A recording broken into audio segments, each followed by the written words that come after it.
mettre en place un peu tout ça là.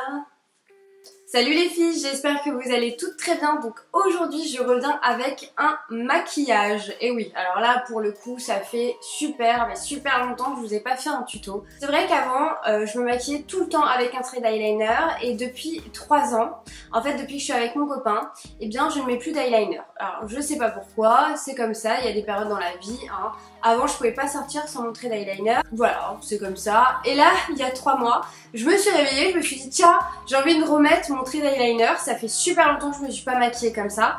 Et en fait j'avais pas d'eyeliner, j'en avais plus parce que forcément un eyeliner si tu l'utilises pas ça sèche.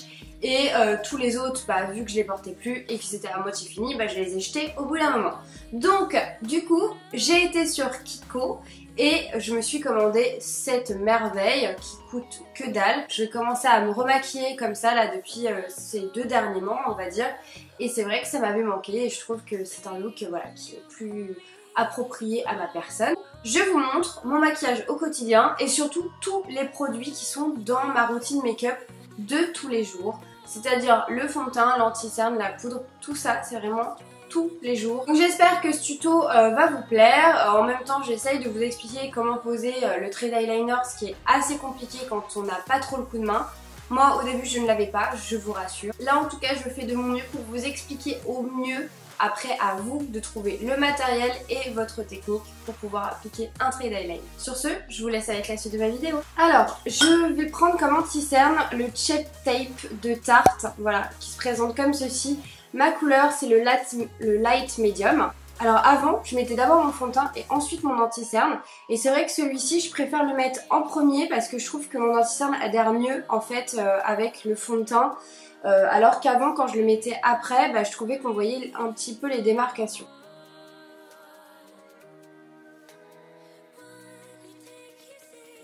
J'en applique grossièrement. De toute manière, avec celui-ci, vous pouvez pas être vraiment précise.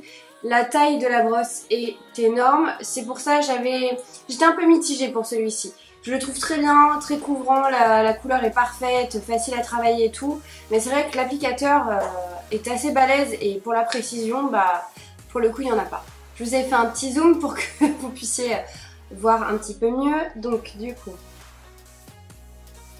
je viens avec ma Beauty Blender, ce n'est pas nouveau. Mon anti-cerne en général je le descends hein, vraiment pratiquement sur ma joue pour en fait qu'il n'y ait pas de démarcation et que ça se fonde vraiment bien avec par la suite bah, le fond de teint. En général j'en mets un petit peu mais vraiment à la fin sur les paupières pour enlever en fait tout ce qui est vaisseau, rougeur etc. Parce que moi c'est vrai que mes petites paupières bah, j'ai beaucoup de vaisseaux dessus. Le fond de teint bien évidemment c'est un Nars. Et c'est le Natural Radiant Longwear Foundation, donc le dernier qu'ils ont sorti. Et depuis ma vidéo que je vous avais faite vraiment sur ce fond de teint là, bah, c'est le fond de teint que j'utilise tous les jours. Les 2 autres que j'avais, je ne les utilise plus, je les ai rangés. Et je l'adore, il est juste parfait, il tient toute la journée, même quand j'ai des journées assez fatigantes. Il tient, il est là, il est en place. Donc je le mets directement, je suis désolée, hein, la tête de mon Beauty Blender, mais c'est une catastrophe. Et je l'ai changé il n'y a pas si longtemps que ça. Donc, je sais pas pourquoi, j'ai l'impression que en ce moment les Beauty Blender, la qualité c'est plus ce que c'était. Donc du coup j'ai mis 2 pompes, plus la fin, hein, voilà pour enlever la dernière petite goutte. Et là, je vais l'appliquer donc grossièrement sur mon visage. Touk touk touk.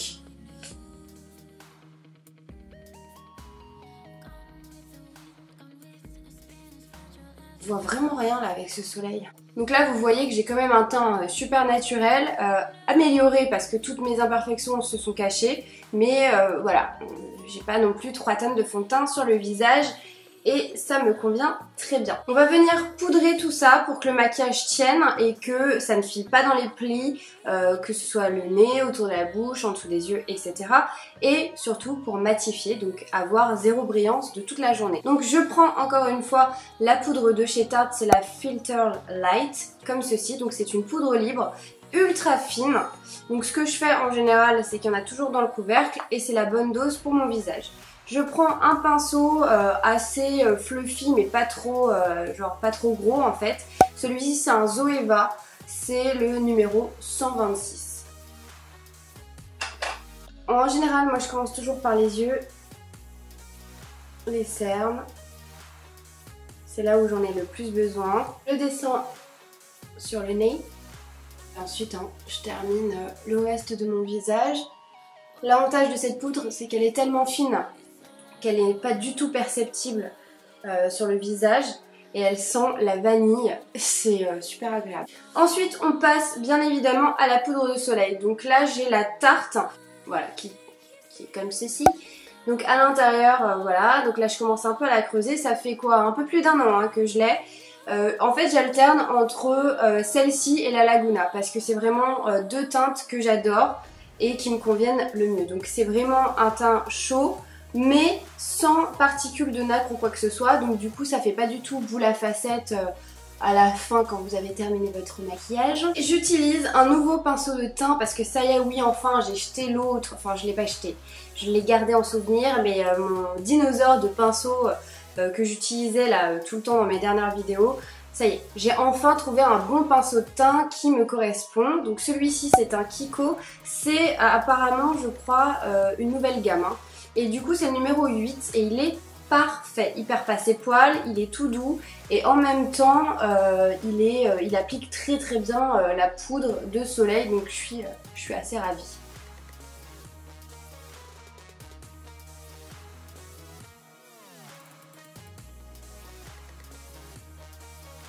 Je termine par le haut de mon front et je fais le menton et je descends légèrement dans le cou. Alors le jour où j'ai un décolleté, bien évidemment je descends un peu plus, comme par exemple aujourd'hui, mais vous voyez, j'ai pas repris de matière. Je viens terminer en fait ce que j'ai sur mon pinceau. Là c'est vraiment pour éviter toute démarcation et que ce soit plausible en fait, cette histoire de maquillage. Ensuite on passe au blush. Donc lui je l'ai pas changé, je l'aime toujours d'amour et puis en plus voilà, il est toujours là, il est toujours en pleine forme. C'était un pinceau éventail de chez MAC. Alors là, pour vous donner, je crois que c'est le 127. Ça fait 10 ans que je l'ai ce pinceau. C'est à savoir que je l'ai acheté, j'avais 20 ans. Aujourd'hui, j'en ai 30 et il est toujours là. Pour le blush, un Tarte. Donc c'est le Adore de la gamme Amazonian Clay. Et alors, il fait un peu flipper comme blush, je dois l'avouer, quand vous le voyez comme ça, parce qu'il a des particules donc de paillettes argentées, il a un reflet bleuté et c'est un rose genre boum quoi, le bon rose Barbie. Et en fait vous allez voir que tout ça s'estompe directement sur le visage et ça fait vraiment un rose délicat et bonne mine pour un teint frais. Donc comme vous le voyez, je dépose d'abord la matière sur l'avant de ma pommette et ensuite je remonte vers la tempe sans reprendre de matière, je l'étire au maximum.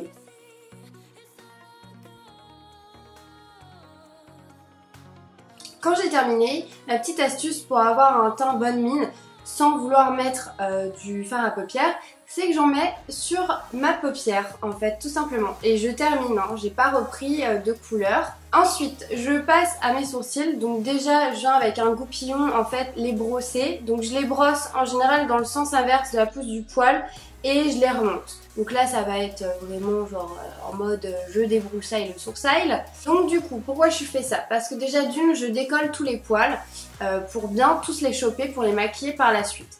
Ensuite, n'oubliez pas que vous avez mis de la crème avant et que vous avez mis de la poudre et aussi il y a peut-être eu un petit peu de fond de teint ou d'anti-cerne ou je ne sais quoi dedans. Donc du coup ça permet d'enlever toutes les matières et de les décoller vraiment de votre visage pour pouvoir mieux les travailler.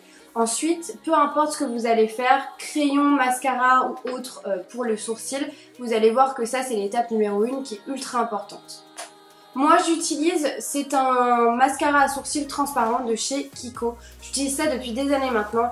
C'est le Eyebrow Designer, donc gel mascara, voilà. Il en existe plein chez Kiko, mais moi je n'utilise que celui-ci parce qu'il est en fait transparent. Je l'applique directement sur mon sourcil. En même temps, j'essaye de lui donner une petite forme. Après, je vais revenir encore une fois utiliser mon goupillon pour pouvoir bien les redessiner. Là, voilà, je reviens donc avec mon goupillon pour leur redonner vraiment la forme finale que je souhaite. Et en même temps, j'enlève un peu de ce gel. Parce que ce gel-là, il n'est pas très précis, donc forcément, ça va vous mettre un peu trop de matière. Donc du coup, là, avec mon goupillon, je dessine et en même temps, j'enlève le surplus. On va passer donc à l'eyeliner et au mascara. Pour l'eyeliner, j'ai choisi celui de chez Kiko. C'est un eyeliner feutre, donc c'est le Long Wear Eyeliner. C'est un stylo feutre et moi, avec les années, c'est pareil. Je me suis rendu compte que j'étais plus à l'aise avec ce genre d'eyeliner. Après, vous, ça sera différent. Moi, j'ai pour habitude de tirer mon œil, en fait, tout simplement, pour pouvoir poser mon trait. Il y a certaines nanas, elles vont te faire le trait comme ça, sans toucher à leurs paupières, sans tirer, sans quoi que ce soit. Moi, je n'y arrive pas. Chacune, on a nos techniques. Donc, à force d'essayer, à force de tester, eh bien, vous allez trouver votre technique. Moi, je tire, voilà, légèrement ma paupière et en fait, je commence tout simplement par le milieu de ma paupière, en faisant des petits à-coups pour le moment. Je commence à aller vers l'intérieur de l'œil tout doucement.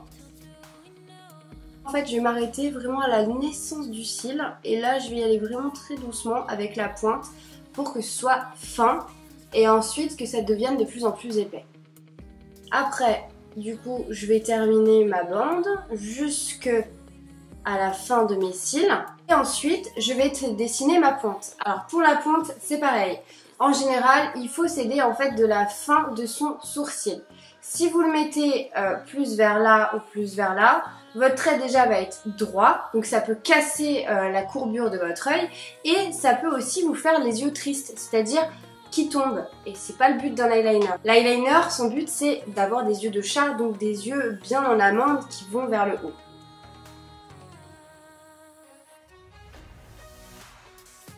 Là, j'ai déjà fait un premier trait. Maintenant, il faut joindre voilà, les deux bouts entre le ras de cils et la pointe qui est en train de se dessiner.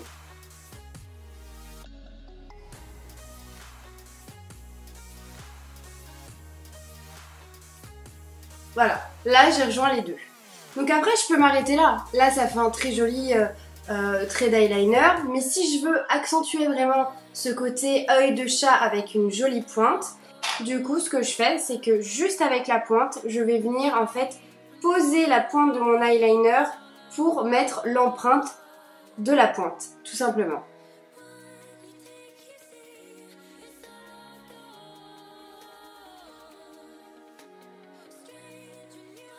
Donc maintenant, il ne reste plus qu'à faire pareil de l'autre côté.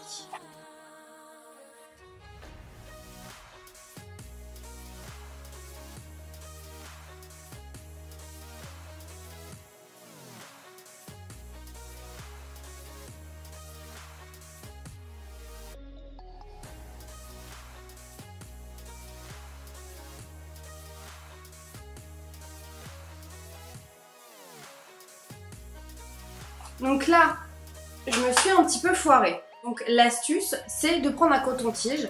Moi, au début, c'est ce que je faisais. Au tout début, je faisais des traits assez grossiers et en fait, je venais le redessiner avec un coton-tige. J'ai pris le coup de main, mais vous voyez que parfois, on peut quand même encore se louper. Donc ce que je fais, voilà, c'est que je prends mon coton-tige.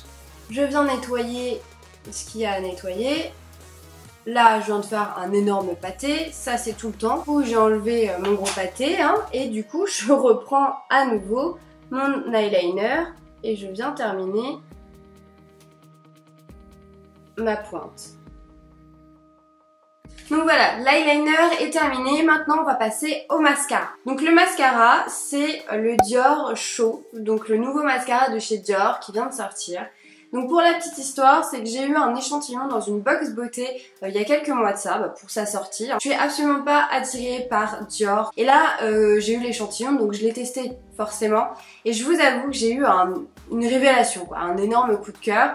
Et je m'étais dit que quand je l'aurais terminé, mon petit échantillon, du coup, je m'achèterais le full size. Et c'est sans regret, parce qu'il fait des cils de malade. Alors la particularité, c'est que le tube en fait est en silicone et ici en fait vous pouvez presser.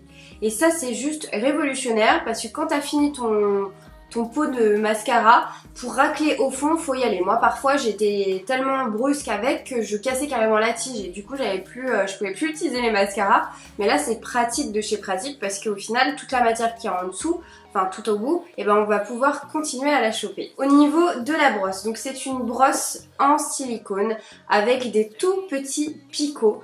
Et du coup, pour moi, c'est ce qui est le mieux adapté vraiment à mes cils. C'est ce que je préfère. Ça, je l'ai remarqué au fil du temps à force d'utiliser et de tester des mascaras. Je trouve même il a une texture très noire.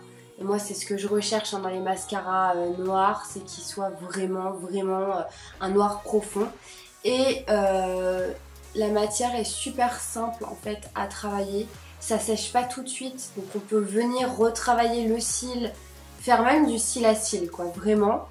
Et je trouve que voilà, il fait pas énormément de paquets. Je le trouve vraiment très bien et je suis agréablement surprise. Moi qui n'aime pas, enfin, je suis pas fan quoi, voilà, des produits Dior, là, super découverte. Dites-moi si vous l'avez testé, hein, ce nouveau mascara. Moi je suis vraiment sur les fesses. Donc on va terminer bien évidemment par un petit rouge à lèvres. C'est un rouge à lèvres que j'ai acheté il y a quelques mois. C'est un Nars et c'est le Anita. Et en fait c'est un rouge à lèvres mat. Alors déjà le packaging il est ouf. J'ai jamais eu un aussi joli rouge à lèvres. En plus le bouchon est aimanté.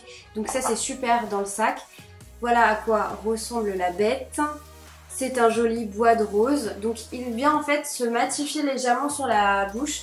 Il devient pas non plus sec, parce que moi j'ai horreur de ça. Et il tient donc un peu plus longtemps.